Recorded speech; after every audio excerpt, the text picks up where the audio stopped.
May I refer you to the Honorable Minister of Finance statement here, page 11, paragraph 36. The President says 1.9 billion Ghana cedis. Mr. Speaker, the Minister is reporting 1.119 billion. Another discrepancy in page 36, and I read, an amount of 1,119,73,000,000 was allocated for mass school reopening in January 2021. Yet the President says in his State of the Nation 1.9 billion, and you are giving us 1.1 billion. Another unexplained discrepancy. So, Mr. Speaker, for us, a probe and an open public inquiry into COVID expenditure beyond the headline numbers of the Minister of Finance is inevitable and an imperative. We are not looking for headline figures. I spent 12 billion. 12 billion on what? On what? We need the expenditure returns and expenditure details of every amount. Mr. Speaker, the Honorable AKUFO-ADDO also raises the fundamental issue of accountability of the COVID Trust Fund, which is established by an Act of Parliament. And Mr. Speaker, reason we are asking for accountability, we know that beyond public-spirited individuals who were determined to support the President to save lives, we are not questioning that he needed to save lives, but save lives in the arena of probity and accountability. In that COVID Trust Fund, Mr. Speaker, we are told that the National Health Insurance Authority contributed 250,000, Ghana Stock Exchange 100,000, GNPC 1 million, Ghana Gas 1 million, CNIT 500,000. These are all public funds that must be accounted for to the Parliament of Ghana. That is what we are demanding. So, Mr. Speaker, this is what makes the case for a public investigation, a public inquiry, whether it's ad hoc committee, it's a finance committee, it's a committee. We want an open public hearing on how COVID expenditure was done in the name of this republic. So, Mr. Speaker, I only can be commending you. Then I conclude, Mr. Speaker. Missing in these resources, Mr. Speaker, in page 4.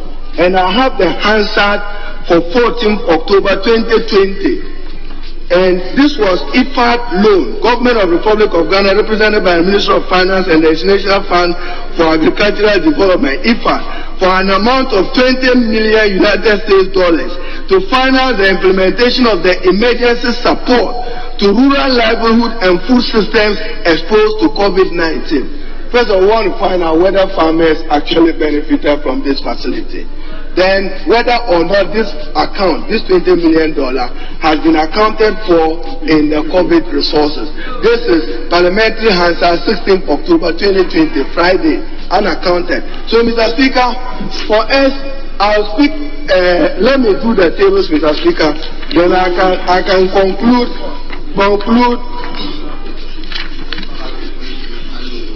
Mr. Speaker, page 4.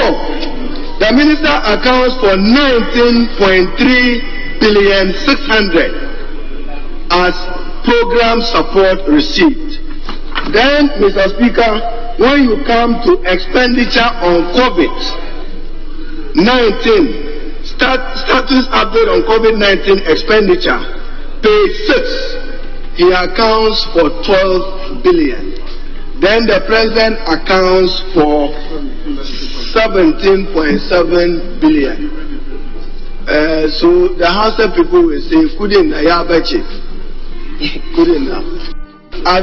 19 billion, that you refer this statement to a committee of Parliament, whether it's an existing committee or a standing committee, to probe COVID expenditure beyond the headline numbers, and for this committee to demand expenditure returns, Mr. Speaker, so that we will be seen protecting the public purse. I rest my case. I thank you, Mr.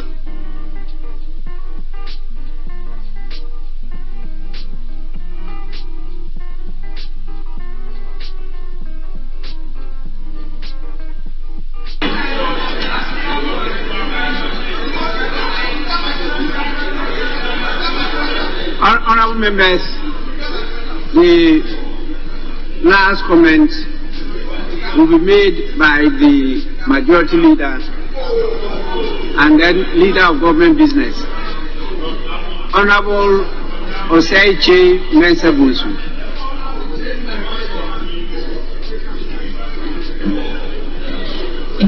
Speaker, thank you very much for this opportunity to finance in respect of the COVID-19 expenditures. The Speaker, the Minister of Finance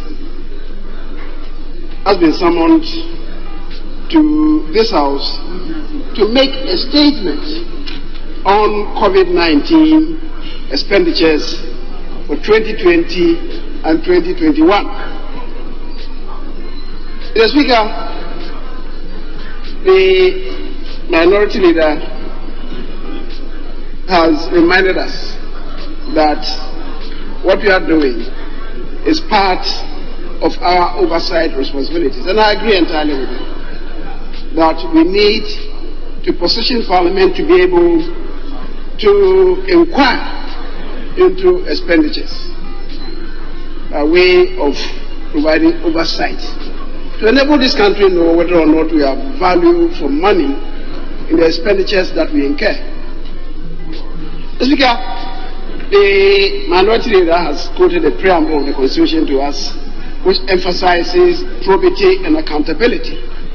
And probity and accountability we must ensure within the strictures of the law. Mr. Speaker, it cannot just be populism. It must be done within the strictures of the law. Mr. Speaker, the Minister of Finance allocates resources to ministries, departments, agencies. That indeed is reserved to us in Parliament, the various committees, to do that. So when you summon the Minister of Parliament to come and make a statement on expenditures given to the various bodies, as I said, including Parliament, in my considered opinion, it's a bit misplaced. But you can say so because Parliament was given resources to deal with COVID.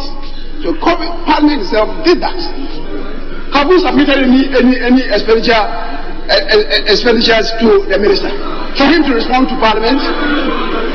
So you see what you are doing. Mr. Speaker, and the committees as provided for under Article 106, 103, Mr. Speaker, I should say. And I'm happy the first person who spoke to the Minister's statement related to that. Mr. Speaker, it provides, and Article 103.3 says, committees of Parliament, the committee that we have established, the committees of Parliament shall be charged with such functions, including the investigation and inquiry into the activities and administration of ministries and departments as Parliament may determine. Mr. Speaker, we have the various sector committees, and I keep talking to this matter every time in this House. I don't want to say that our committees have been negligent. Honorable Majority Leader, I'm compelled to suspend sitting for 10 minutes. Mr. Speaker, we'll be back with 10 minutes to continue.